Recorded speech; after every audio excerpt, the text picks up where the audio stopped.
जिस राज के पीछे हम भाग रहे हैं वो राज हमारे पीछे कब से दौड़ रहा था। ये जमीन पुरानी है लेकिन इसके अंदर छुट्टी कहानी सबसे नई है।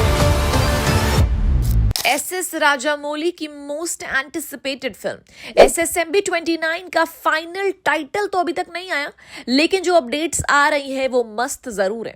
और अब एक ऐसा खुलासा हो रहा है जिसे जानकर आपको लगेगा कि क्या राजामौली ने बाहुबली के दौरान ही एसएसएमबी 29 की प्लानिंग शुरू कर दी।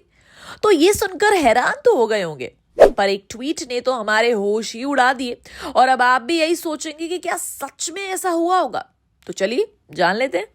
अब एसएसएमबी 29 को बढ़िया लाइमलाइट मिल रहा है, जिसकी शूटिंग 2025 के अप्रैल में शुरू होने वाली है। और उससे पहले पूजा सेरेमनी भी शुरू हो चुकी है हैदराबाद के एल्यूमिनियम फैक्ट्री से, जहां महेश बाबू भी प्रेजेंट रहे तो कभी भी अपनी फिल्मों की पूजा सेरेमनी में शामिल नहीं होते हैं। फिर राजामौली, उनकी वाइफ रमा, कॉस्ट्यूम डिजाइनर, ऐसे कुछ लोग भी इस सेरेमनी में थे। अब ऐसे में कुछ लोगों को लगा कि भाई प्रियंका चोपड़ा कहाँ है। तो प्रियंका कहाँ है ये तो निक जोनस को ही पता होगा, पर अभी ये बात इंपॉर्टेंट नहीं है, बल्कि महेश बाबू के उस ट्वीट की बात इंपॉर्टेंट है। दरअसल पूजा सेरेमनी की चर्चा में महेश बाबू का 2010 का एक ट्वीट सामने आ गया, जिसमें उन्होंने बताया कि सबके लिए गुड न्यूज है, फाइनली मैं और राजामौली एक साथ काम कर रहे हैं। अब ये ट्वीट अगर 2010 का है तो क्या इनकी प्लानिंग बाहुबली के दौरान ही शुरू हो चुकी थी? बिकॉज बाहुबली 2015 में शुरू हुई, जिसके लिए 4-5 साल पहले उस पर काम शुरू किया गया था। इसका मतलब 2010 में ये काम शुरू हो गया होगा। ऐसे में राजामौली ने क्या तभी डिसाइड कर लिया था कि वो महेश बाबू के साथ कोई फिल्म बनाने वाले हैं?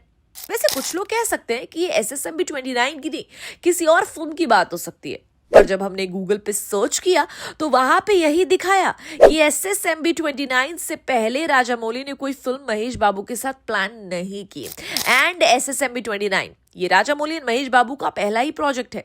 ऐसे में ये ट्वीट सबको कंफ्यूजन में डाल रहा है कि एसएसएमबी 29 की प्लानिंग कब शुरू हुई होगी।